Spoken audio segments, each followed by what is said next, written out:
Welcome to the Fergus Falls Business Spotlight Podcast, the show that takes a deep dive into local businesses and the individuals that run our community. To guide you along the way, here's your host, Jacob Bittner.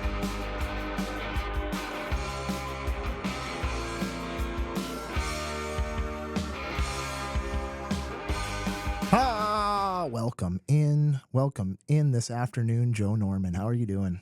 I'm doing well. Good. You have to pull that mic in or come into that mic just a little bit more. Yeah, it's nice to have you in here, Joe. We've been talking about doing this for a while. The first interview ever of the Fergus Falls Business Spotlight was with your brother, Sam. So this is sort of a circle moment in its own right. You know, I've known Joe since I was a kid. I mean, I was friends with your brother all grown up. We didn't hang out with you as much then, but you were definitely Sam's older brother, and you were cool. You were pretty cool. So, but we're talking precision lawn care, or what's the lawn care and landscaping? Precision lawn service. Precision lawn service. Okay, so going to talk about lawns. I haven't had any. Well, I don't think I've had any landscapers or lawn care people on yet. Okay. So we're going to dig into the history like we always do, kind of the industry a little bit. Learn the roots of American lawns and how it's kind of interesting when you look into history of that stuff. So we'll dig into that. You know, we normally do a beer of the week on the show, but I think this is going to be a cool episode. We're skipping beer of the week. I talked with my sponsors Outstate over there, and honestly, this is a good opportunity, and this conversation is a really, really good opportunity to shine a light on a story of recovery. I know you personally. I know that the stuff that you've been through hasn't been easy, and I'm really, really proud of you as a friend, and, you know, just to see where you've come, the revival of your company here. So we're skipping beer of the week and reminding people that you don't need to be drinking beer at 2:00 on a Wednesday afternoon. So, and Outstate absolutely supports that message and supports the message of drinking responsibly. So, along with Outstate, Atlas Outdoor Services, Stumbino's Coffee, I've got it in my cup here this afternoon, Victor Lundeen's, and of course, my newest sponsor, Fergus Home and Hardware. Fergus Home and Hardware. Do you do any work with them, Fergus Home and Hardware, Joe? I get a lot of my supplies there. Yep. There you go. Yep. It's a great local company to remember. Yes. They do a lot of stuff. They do. I was shocked at all of the stuff that they had in the home side of things, as well as they have like hockey gear back there. Fergus Home and Hardware is a very, very cool store. So get in there and see what they got to offer the community. Well, let's just start, Joe. Give the people a little bit of an intro. Obviously, I introduced you as Sam's brother. Lots of people know Sam. Yep. Sam's pretty popular in the community. He's built a big name for himself with the Beehive. But who's Joe Norman? Tell me about your life a little bit. Well, I'm Sam Norman's brother. I guess my background is I grew up here in Fergus. I had lawn service jobs after high school. You know, that was what I did part-time in the summer, and I really grew to enjoy it. I guess part of my story, after graduating high school here, I did a year in Moorhead in college, and then I went to Duluth, and I lived there for 6 years. It's kind of where the trouble began. I was a party animal. I liked to get out there and get into trouble, and I did. That's kind of you had that reputation amongst Sam's friends. It's like, oh, Joe's the cool older brother, but he's definitely a troublemaker. Yep. It's like, I feel like Sam ended up pretty freaking straight edge through high school and everything, kind of as a result of watching you go through what you went through as the older brother. So that could have been, yeah. It started kind of early, probably 14 years old, maybe. I discovered cigarettes and alcohol and marijuana, and it was what I thought innocent at first, but it led to hanging out with the wrong group of people, and And it just slowly and slowly, I couldn't see it at the time, but it developed into a lifestyle that sunk its claws deep into me. And I eventually was, I was stuck in it. It led to some very serious legal trouble. It's a miracle I'm not in prison right now. You did serve some time. You went to jail a couple times, though, didn't you? More than a couple. More than a couple. Yep. I did go to county jail quite a bit. They know me well there. Never had to go to prison, but I got very close, extremely close. I'm surprised I'm not there. The judge had more mercy on me than I deserved. For some reason, he believed in me that I could pull through and make something of myself, and that's what I'm trying to do. I want to take advantage of this opportunity that I'm not in prison, and I don't want to go there. It wouldn't take much for me to go there. If I get in any trouble at all, that's where I'm going for 3 years or so. And that's all you disclose what you want to disclose. That was all drug related, or what was some of, Yeah. So most of my charges were, I don't have any drug related charges. Actually, I never got caught with possession of anything. It was mostly the activities that drinking and getting high led me to, which was a lot of illegal activities. I got charged with grand theft auto. I don't even know all my charges. It's a laundry list. I got charged with some harassment type violations.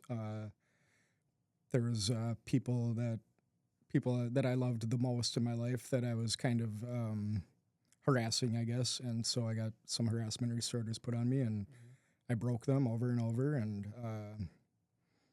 I don't even remember all the charges I had, but so that obviously that's a huge part of your story. You had Precision Lawn or Precision. You had your Precision company. I'm messing up the name again, but you had your company prior to all of this happening during while all of this was kind of unfolding. Correct? Yes. Actually, I started my business as a result of getting in trouble. Kind of. My first legal trouble that I ever got in was up in Duluth. I got a DWI. Well, it was my second one, actually. And I got put on probation. I was successful on probation for about a year, and then I failed a drug test. And my probation officer in Duluth told me I have two options. Either go to prison or you move back to Fergus Falls and do house arrest at your parents' house. Well, I chose to do house arrest, obviously. But that meant I had to drop out of college. I basically got kicked out of the town of Duluth. Wow. I didn't catch all this. I never heard this part of it. Yeah. Huh. Yep. So I went and did house arrest at my parents'. This was in 2011 or so. And at this time, I had a felony on my record, and that got me kind of wondering, what am I going to do for a job, a career? I'm not going to be able to get a very good job with a felony on my record. So that's when the idea came to me that to work for myself. And what I knew how to do well was lawn service. So I just kind of went for it, and I started my business in April of 2012. And I worked my first season by myself, solo operator, and it went well. By the second year, it kind of blew up on me. I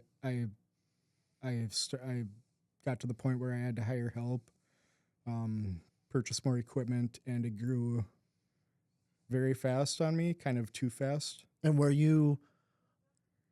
was life under control for you at the time with your substance use, or was everything spiraling at that period while you were on house arrest and starting up your company? I wouldn't say it was spiraling. If you would have asked me at the time, I probably would have said I had it under control. I never thought I was an addict or an alcoholic, despite all the drinking and drugs I had done, I never felt like I was addicted to anything. I was using substances through house arrest. I mean, I was always trying to find a way to do what I wanted, you know, and somehow I made it through house arrest and I got off it, and I was using and drinking the whole time. And I did have some short periods of clean time and sobriety. Never anything very long, maybe a month or two here and there. I drank excessively. I mean, 5, 6, 7, sometimes 7 nights a week I was drinking. And I was drinking to get drunk. That went on for years. Somehow I was operating my business and it was going well. So I thought, I was making more than enough money to support myself. I thought I had it made, you know. I thought, this is what I want to do for the rest of my life. And I had a lot of fun, not going to lie. I enjoyed it. I had some fun times. I did have a lot of bad times too. Where it really got bad for me was in 2016, the first time I tried methamphetamine. I said earlier, despite all the alcohol and substances I consumed, I never thought I was addicted to anything. Well, the first time I did meth, I knew I was addicted to it right away. That was in 2016, shortly after I had found out that the girl I was dating was pregnant. So, yeah, I don't know why. So that's the spiral. That's where the spiral hit. That's when it started. 2016. Yep, that's when it got really bad. And Zay's here. Zay's an awesome kid. Yes, he's an awesome kid. I love Zay. He's an awesome kid. So, so obviously that's where the real downturn began. The stresses, the pressures of becoming a parent. That's huge. You're scaling your business at the time, hiring people. What was the breaking point? The breaking point was 2018. After the first time I did meth, I did it pretty much every day for the next 2 years. I did it to the point where I got what they call meth-induced psychosis. I couldn't tell reality from what wasn't reality. I was extremely paranoid. I thought everyone was trying to kill me. It got to the point where I couldn't manage my business anymore. I couldn't focus on it. The last year I was in business, I didn't send out an invoice for a whole year to any of my customers because I just couldn't sit down long enough to do my paperwork.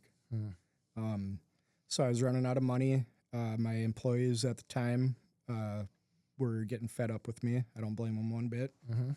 I had pushed all my friends and family away. I was on my way down bad, quick and fast. I was going down. So by 2018, I had ran out of money. I started pawning some stuff to support my drug habit. And I was eventually just starting to lose everything, all my possessions. I eventually lost my business. The last year that I was in operation before this year was in 2018. And that was the year I got arrested and I sat in jail for 4 months. And I was trying to run my business from jail for a while. And it lasted for maybe a month and then I gave up on it. Okay. I was going to ask, so what had happened when you say you lost your business? People lose their business for a number of reasons, sometimes tax issues, sometimes just bankruptcy for whatever reason, but you were in jail trying to run your company, not working. Not working out. So that just sort of fizzled out and was done. Yep, that's pretty much how it happened. I had a lot of customers at the time. I had over 100 accounts, residential and commercial accounts.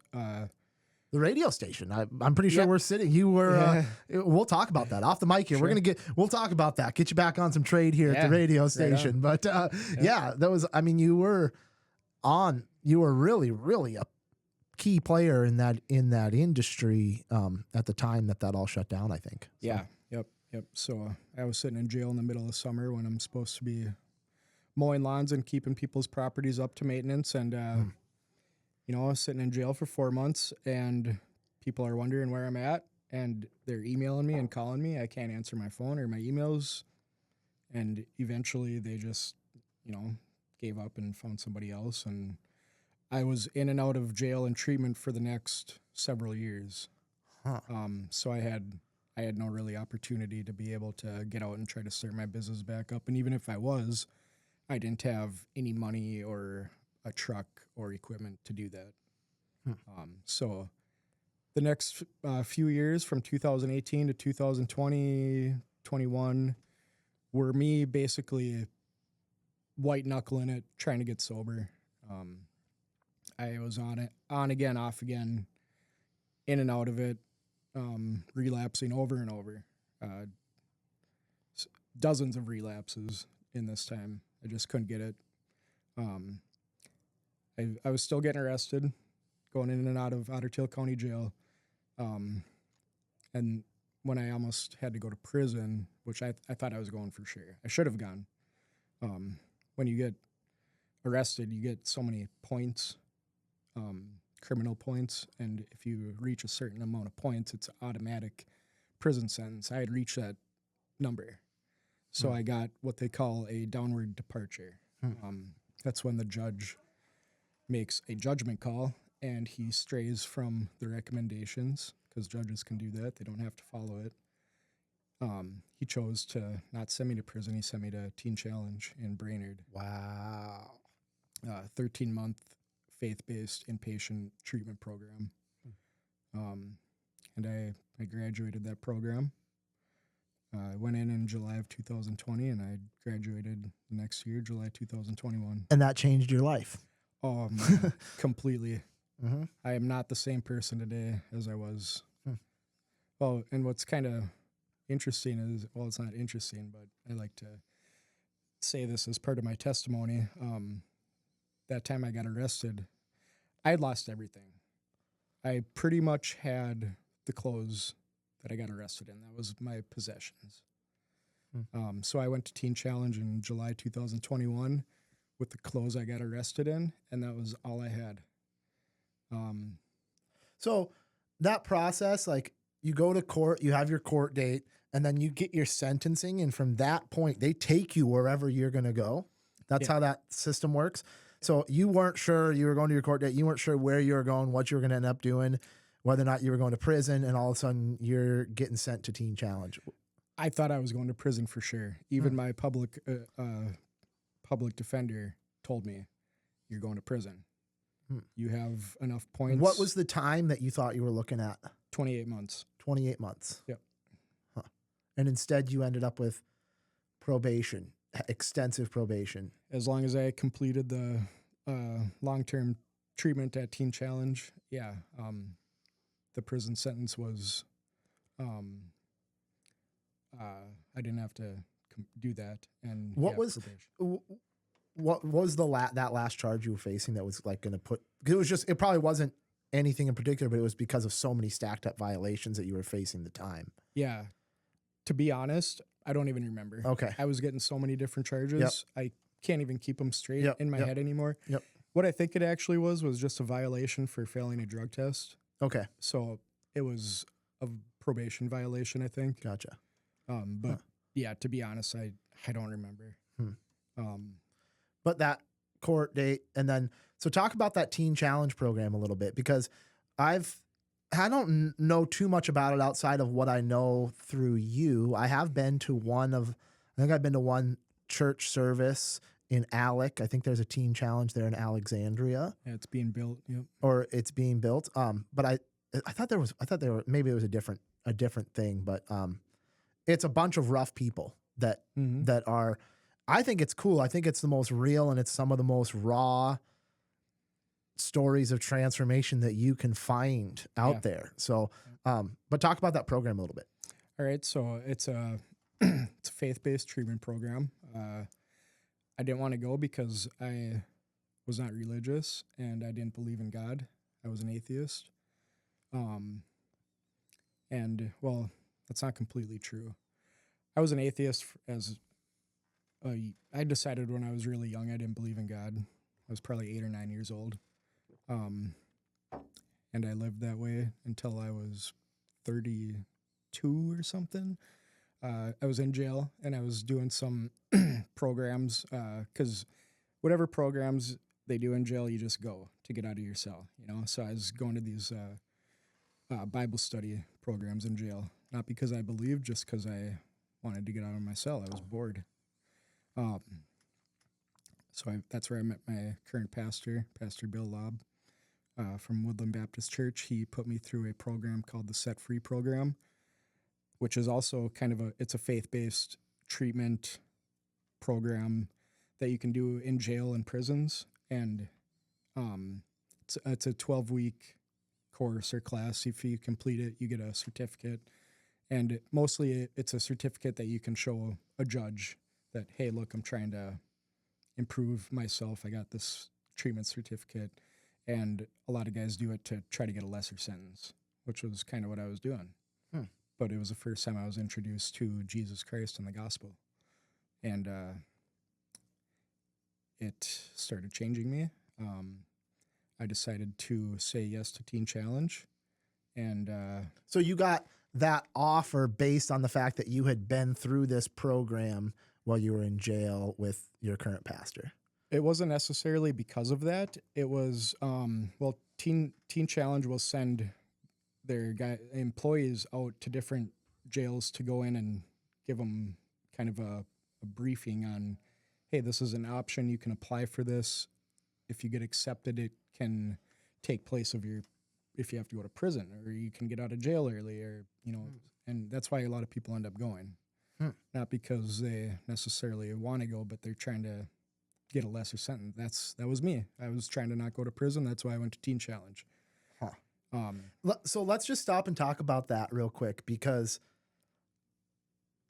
it's a hot topic right now, the criminal justice system. Criminal justice reform is a huge topic right now. How are we handling the people that need help, right? Obviously, these people were menaces to society or broke laws that we've deemed they can't do, you know?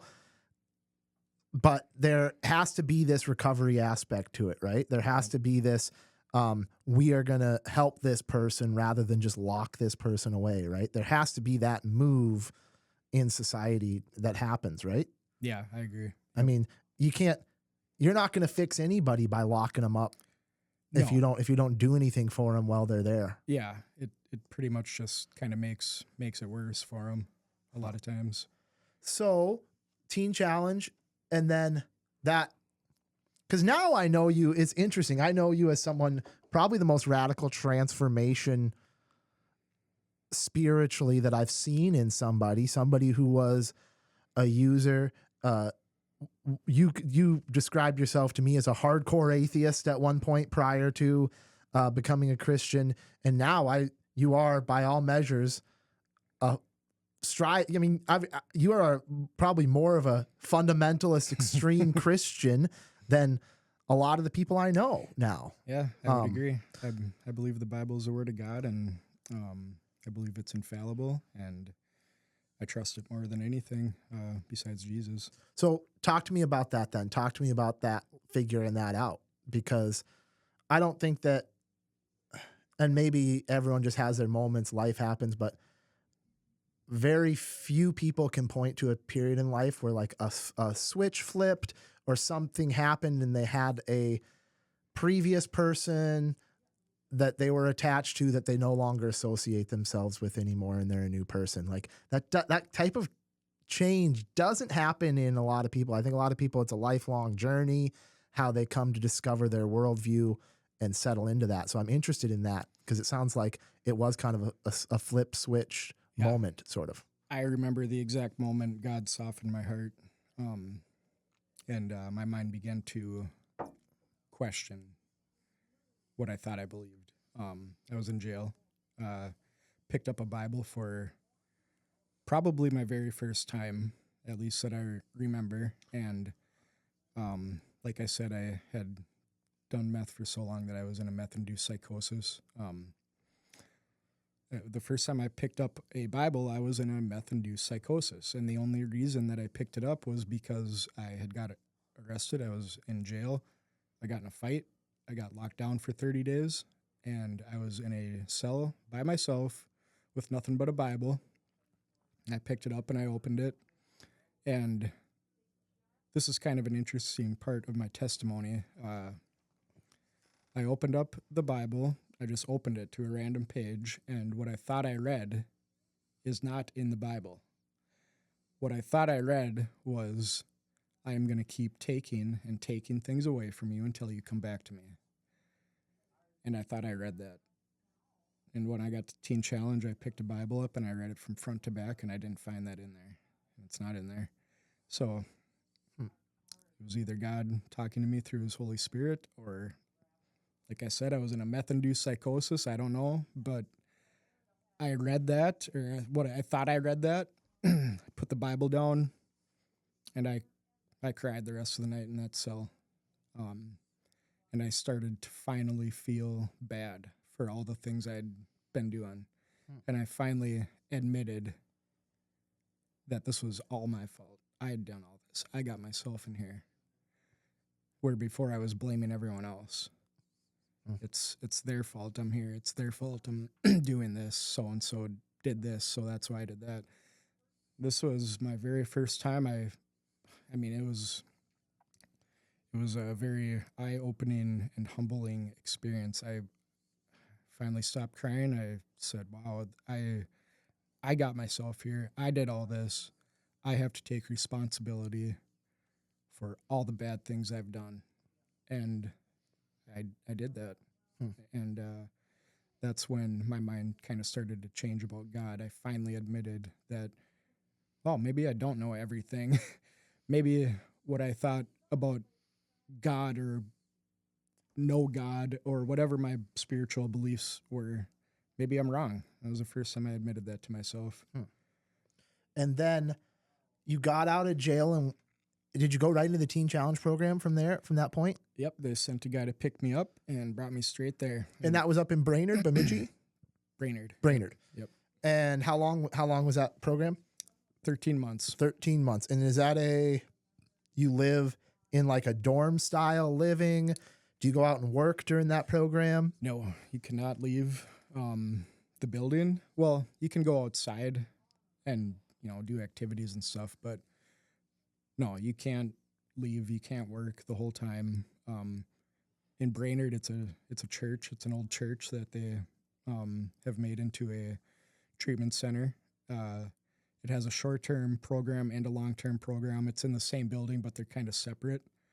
And literally, you live in what used to be an old Sunday school classroom with at least three guys, sometimes four, that they cram in there. Like bunks, dorm style in an old Sunday school room. Yes. Yes. Interesting. Yes, and it's very intense. I kind of liken it to Bible college. You have a schedule. You wake up you have to wake up before 8 because there's chapel every single morning at 8 a.m. except on Saturday. So you wake up, you go to chapel at 8, and then you have classes all day from 8 until dinner time, which was 4:30, I think. Okay. With a lunch break in between. Huh. So all day, Monday through Friday, you're in chapel. You're listening to other people come in and speak. You're in some type of class, and it's all Bible related. It's all faith based, which is exactly what I needed. It gave me time to sit down and dig into the Bible, learn about the Word of God, and it transformed me. I mean, the Bible says when you believe in Jesus, He makes you a new creation, and that's what happened to me.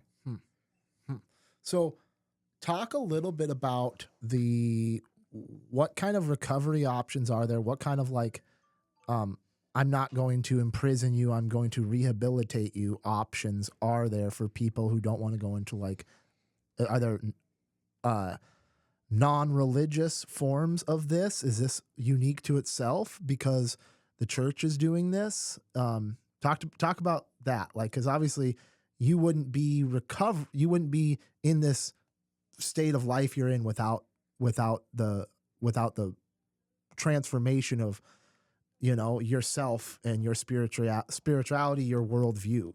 Yep. So other people must heal in different ways. Yeah, absolutely. There's other options, but not like Teen Challenge. It's the only program that I'm aware of that goes for 13 months. There are other long-term programs that go like 6 months that aren't necessarily faith-based. There's secular treatment programs that can keep you out of prison. Mm-hmm. And the longest ones I know of are 6 months. Okay. There's also another faith-based one through the Salvation Army, which is another great one. I haven't experienced it myself, but from what I've heard, that's a great program too.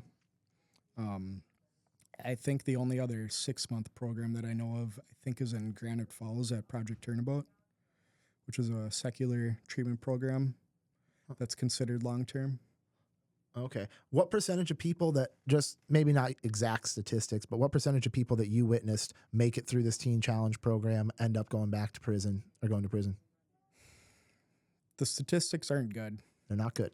They're better than most other treatment programs, but I don't think it's any secret that the percentages for successful recovery is very low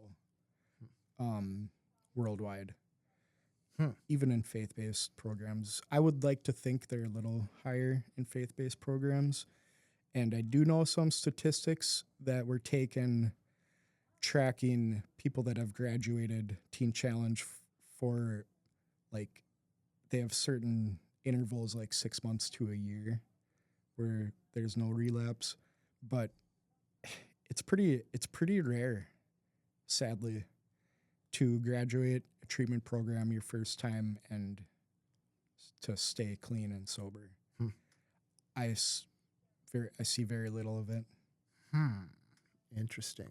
Yeah. Interesting. So there has to be, I mean, we'll that's whatever the future is, or how to walk in that constant being in recovery basically for the rest of your life. Essentially, you have to be on, you can't ever trick yourself into thinking that you can just live a quote normal life when it comes to substances or your relationship with that stuff. It has to be a lifelong journey, So, I've witnessed family go through it. I've had, I've seen it with a cousin who has been in and out of treatment plenty of times and dealt with psychosis and problems with people thinking the world's out to get him, and it's a really, really tough thing to watch someone go through. So, but talk to me about that then, because we're still, obviously your recovery story is a huge part of this, but I want to talk about your business as well. Yep. So you finished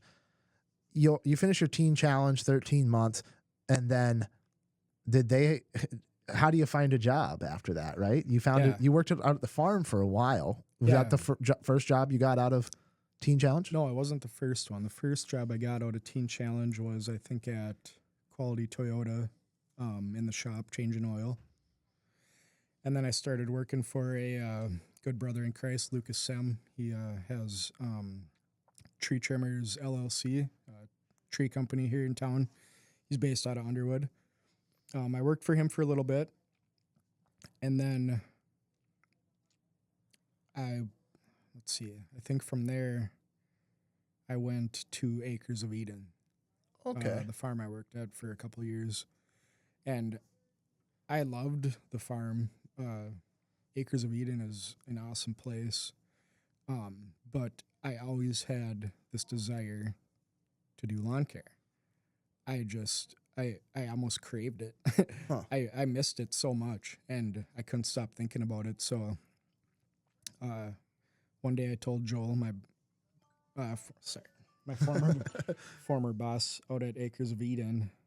We can pause if you need to take that, Joe. If someone's calling you, it's important. It's just an alarm that I set. Okay. to pick Zay up. No, it's all good. which It's I all don't have good. to Someone do. got him though. Yes. Okay, that's good. We don't want to leave the kid standing at school Yeah. if dad's supposed to go get him. Yeah, no, yeah, his baba's getting him, so got that covered. Anyway, yeah, I decided to go for it. I told Joel, I got to be done here this summer. I want to start my business back up. He was very supportive of it. So I told him long in advance. I think it was like 6 months. I told him like at the beginning of winter that when winter's over, I want to try starting my business back up. So ever since I got out of Teen Challenge, I was struggling financially. That's one thing that's an obstacle for pretty much everyone that goes in there, unless you go in there with tons of money and are able to hold on to it, which is not the case. I saw maybe one or two older gentlemen that came through the program that were retired and they had a bunch of money invested and sitting away. They didn't have to worry about money. But a lot of the guys that go in there are dirt poor because treatment costs a lot of money. And for most people to be able to go through the program, you have to be on state insurance. If you're on state insurance, you don't make a lot of money. Otherwise, you can't get it. So I was one of those that was on state insurance. I got $100 a month as a kind of a government assistance thing, being in treatment. That's all I had. And I didn't need money. You get everything paid for. You get fed 3 delicious meals a day. So it was kind of just money that you can spend on snacks. We got to go out on outings once a month. You could buy some snacks and other stuff. But yeah, money was an extremely difficult obstacle for me coming out.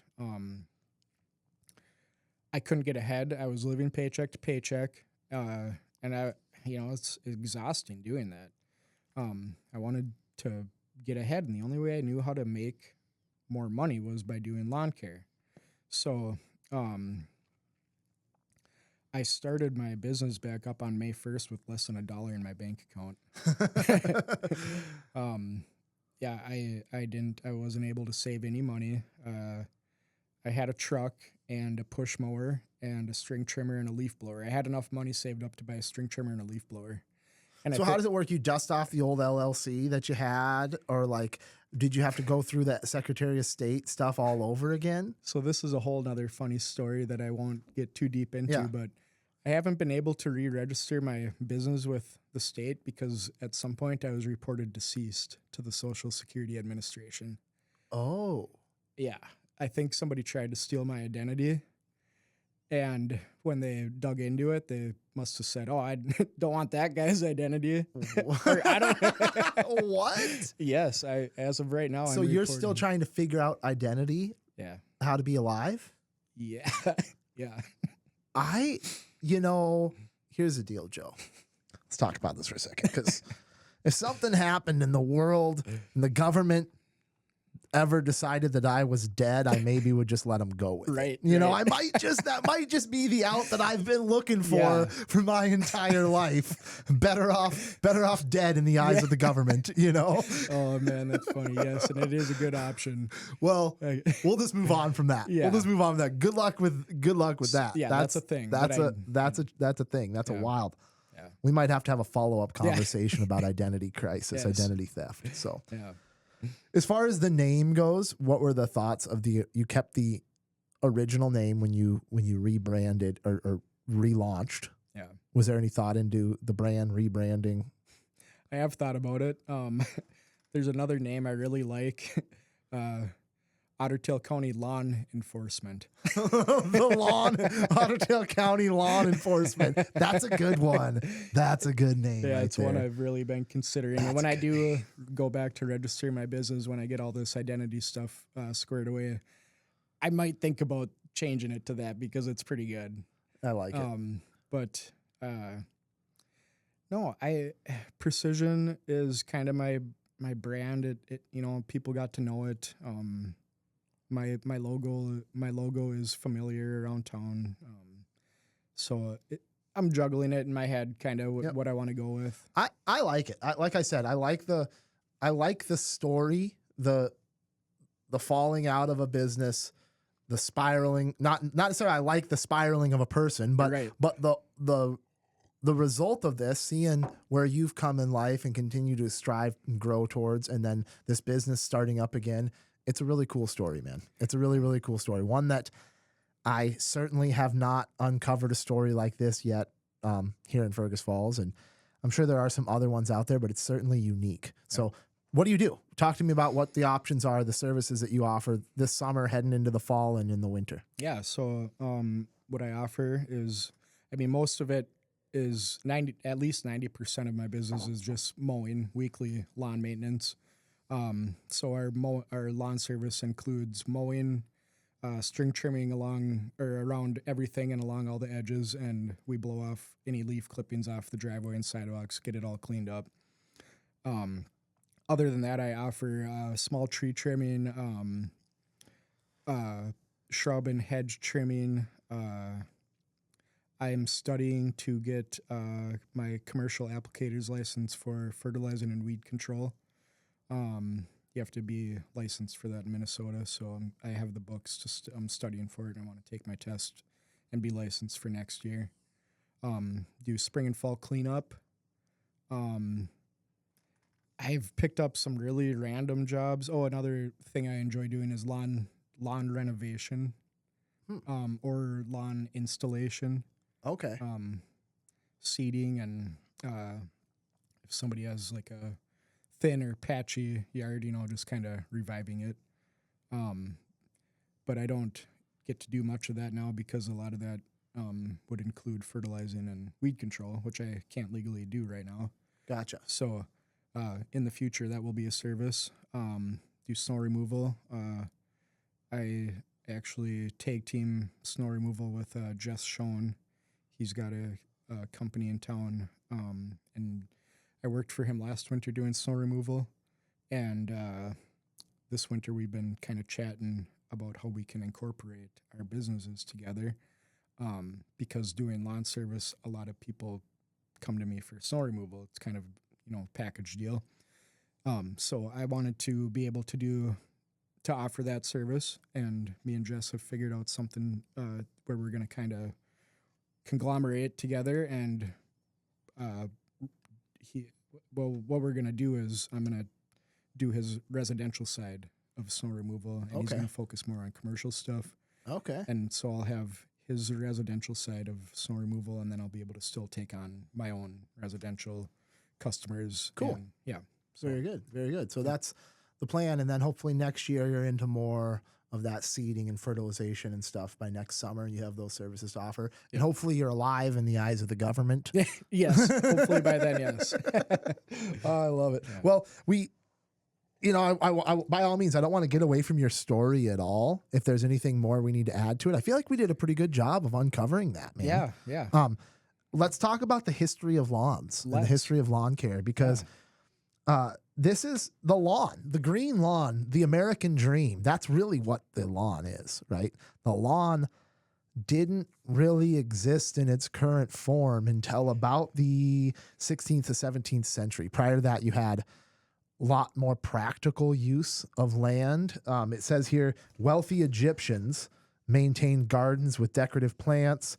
The focus was on utility and aesthetics rather than lawns. Lots of gardens and you would go out to your yard to enjoy and meditate. That's still what a lot of the world uses that space for.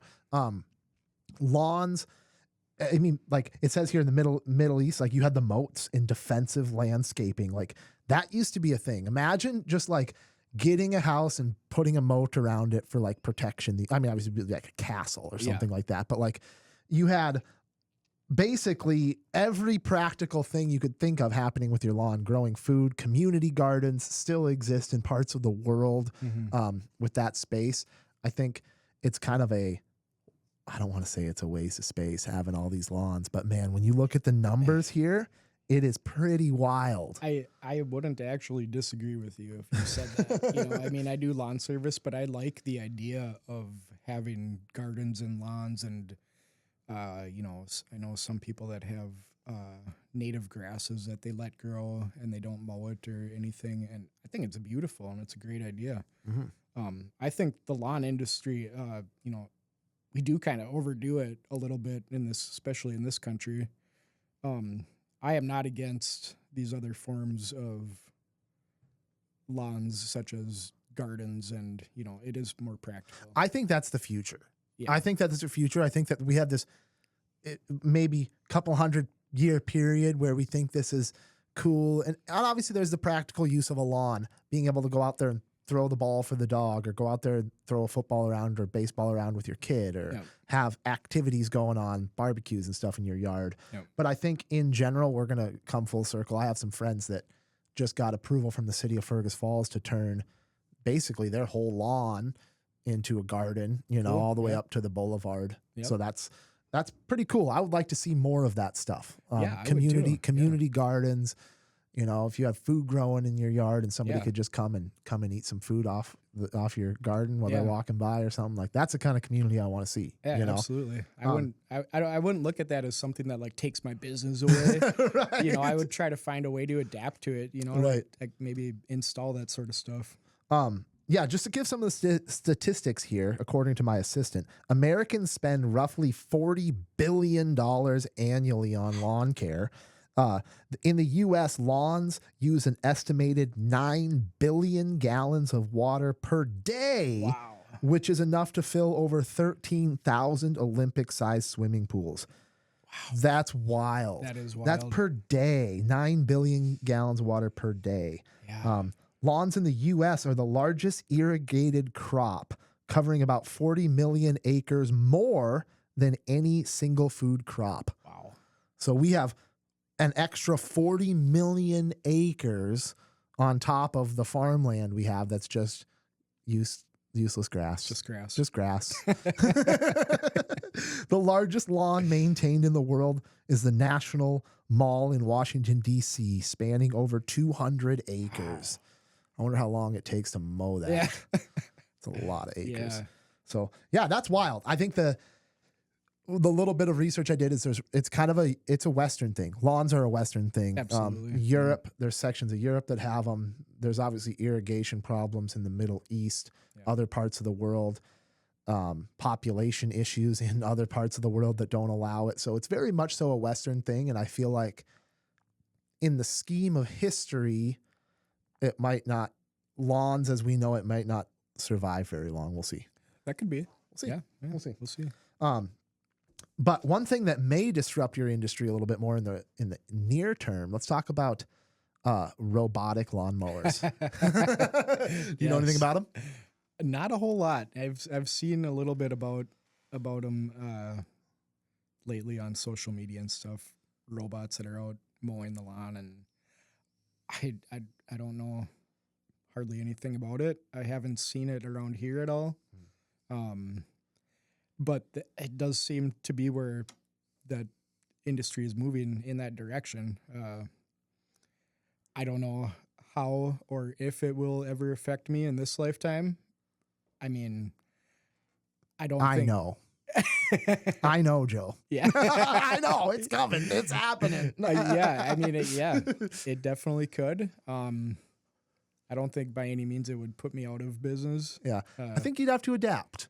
Yeah. I think that you should look into it because imagine this, if you will. You have a truck full of self-controlled lawnmowers. You drive to a property, drop one off, drive to the next, drop one off, set it up on its thing, drive to the next one, drop it off, set it on its thing, drive to the next one, drop it off, go back to the first property, pick it up, it's done. Go back to the first property, pick it up, blow it off, it's done. And that's, like that to me, somebody's going to do that. Yeah. Well, somebody's already done that.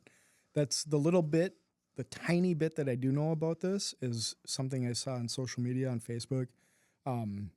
It was exactly that. It was a lawn service that is adapting to the robotic industry, and they had a bunch of robotic lawnmowers on their truck. And I'm assuming, I don't know how they ran their operation, but I'm assuming that's what they did. Yep. And my assumption, just knowing how technology is rolled out to the public, it always happens.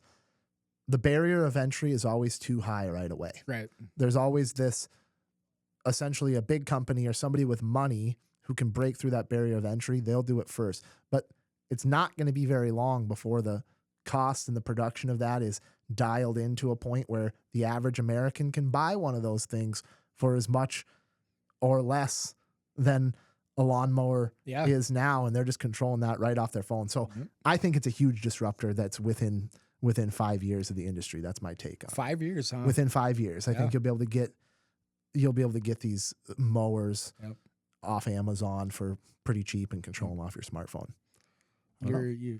I'm always more aggressive when it comes to the way I think technology is going to be rolled out, though. So yeah, absolutely. What else do we need to talk about?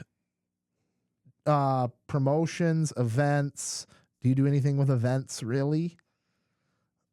Not particularly. Yeah, no, I did one in the past before my business failed on me. I did one out at the mall. Like a trade show type thing or something? Yeah, I had a booth set up, and I had a portfolio of some of my work at the time that, business cards. I just sat at my booth and had my portfolio and handed business cards out. Nice. Well, nothing that comes to mind with that. How about let's get into the biggest surprise you've had in your life, whether it be something in your past legally or surprise with a business. Whew, biggest surprise.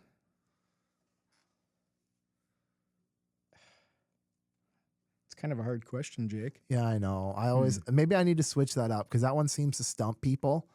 It seems to be a tough one, but let's just skip that one. Let's go best business advice. Best business advice. Best business advice. Well, this is kind of tailored to my business, I guess, but maybe it could help. It could help other type of industries, but the best business advice I got was because cash flow is a thing for lawn care companies, right? So a lot of lawn care companies will go do their work and then get paid, right? One of the best things a lawn care company and maybe some other types of companies in this type of industry can do is, for example, we're coming towards the end of the season now for mowing. That's when I start to prepare for next season already and send out a letter to all my current customers and offer them a discount to prepay for the whole season for next year for a discount. And, for example, I'll send one out at the beginning of December, and if they prepay before the first of the next year, 15% off, for example.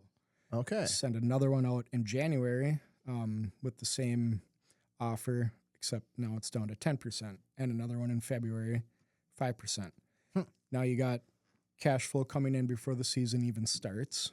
You got customers lined up that you won't lose because they've already paid for everything. And it's a great way, as long as you manage it correctly, it's a great way to get some cash flow going. And another great piece of advice I had was to raise my rates every year by 3 to 5% to at least keep up with inflation. So I've started putting into practice both of those.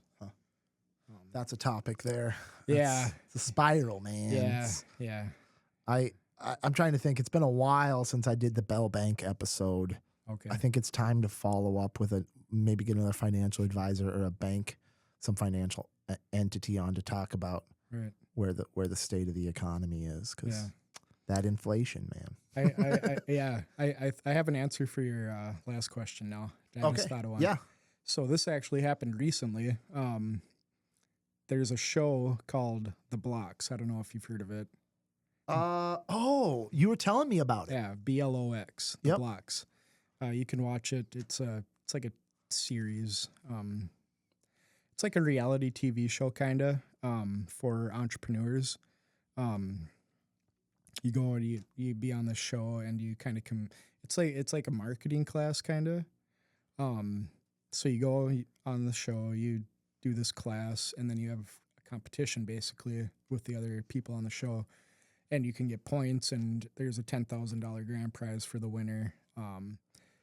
It was started and is currently ran by Wes, who was from The Real World on MTV from many years ago. Okay. So he started this show, and I came across it somewhere. It must have been on Facebook or something. And you could apply to be on the show. Well, I filled out the information. I sent mine in, and I got an email back saying that I had a second interview. The second interview was a few questions that you answered on video. Send them the video. It was with your answer. And so I did that, and I got a third email saying I got this third interview, and it was a phone call. So I had that a couple weeks ago. It was a phone call interview. It went for about 45 minutes, and that was the last interview. They said, we'll let you know if you made it on the show or not. Well, a couple days later, I got an email saying that I was accepted to be on the show. You did? Dang, I hadn't heard that. Yes. I hadn't heard about that. Congrats. Yeah. So that's in the works? Well, there's a big but. Okay. I don't think I'm going to be able to do it because you have to pay $4,000 to be on this show. And I can't afford that right now, unfortunately. So they want you to pay $4,000 to be on the show and potentially win 10. Yeah. Yeah. And so I'm not financially able to do that right now. I think it'd be an awesome experience. And there's actually a guy from Battle Lake that was on this show. Huh. The guy that owns Ben's Bait. Interesting. Yeah. He was on the show. Bennett. Yep. Okay. Okay. And I don't know him, but somebody else told me that he was on that show, and I messaged him on Facebook to ask him about his experience. And I haven't heard from him yet. He did reply to me, but I haven't been able to talk to him too much about it. Huh. But I think it'd be a cool experience. It might be something I do in the future because I was talking to the people that do the interviews and stuff and emailed me, and they said if I can't afford it now, that I can still do it in the future when I can afford it, if I can ever afford it. But yeah, that seems like an interesting model. I would assume that they would pay you guys if they're making a show for you. I assume that they would pay you something to come be a part of it. Right, and that's what I thought. And I thought I was being scammed at first, so I dug into it. They have a legitimate reason for why you have to pay. It's basically you're kind of like taking a glorified college marketing class. Okay. Taught by a renowned guy. Interesting. It's a good model they got then. Yeah. It's a good model they Yeah. got. They got a model for it. Yeah. Cool, man. Well, thank you very much for taking the time to sit down with me, be vulnerable enough to share your story. I think that that's awesome that you're willing to do that. It's the only way that people it's the only way that people can help other people in this world is if they're going to be vulnerable enough to share the struggles that they've had and be transparent with that to help other people. Yeah, absolutely. So how can people get help if they need it? What's the best way if someone's struggling with something that you know of, best way to get help, man? Go to a meeting. There's meetings everywhere. Talk to somebody that you know in recovery. I mean, pretty much everybody knows somebody that's in recovery or, know somebody at least that's in the program or linked to it. Just talk to somebody, get some help. That's all you can do. Get some help. My recommendation is to turn to Jesus, but not everybody wants to go that direction. But for me, that's what I had to do, and that's what I suggest. Well, thank you again, Joe. And on that note, how can people get a hold of Precision Lawn? Or You can find me on Facebook, Precision Lawn Service, or you can call me, 218-770-3472, or you can email me at precisionpropertymaint.com. Gotcha. And Joe is not necessarily a crisis line, but I bet you Joe's an ear if somebody hears his story and they're touched by it. Absolutely. I think that's how stuff happens, right? Somebody's going to hear this and be like, wow, I connect with this guy. I connect with what he's saying. I want to have coffee with him, you know? So if somebody hears this that's struggling, give me a call. I'm part of a ministry also called Lost Sheep Ministry. It helps people get into treatment. It's ran by a guy out of Coon Rapids named Dave Johnson. So awesome. Well, Joe, you have a good one. We're going to get out of here. Thanks for joining the show. Thank you to Atlas Outdoor Services. Oh, competition there. But good guys over at Atlas. Yeah, Outstate Brewing Company, Stumbino's Coffee, Victor Lundeen's, and Fergus Home and Hardware. So have a good one, guys. I'm not sure what I got up next, but I think there's a good episode brewing next week. We'll see what we get. Awesome.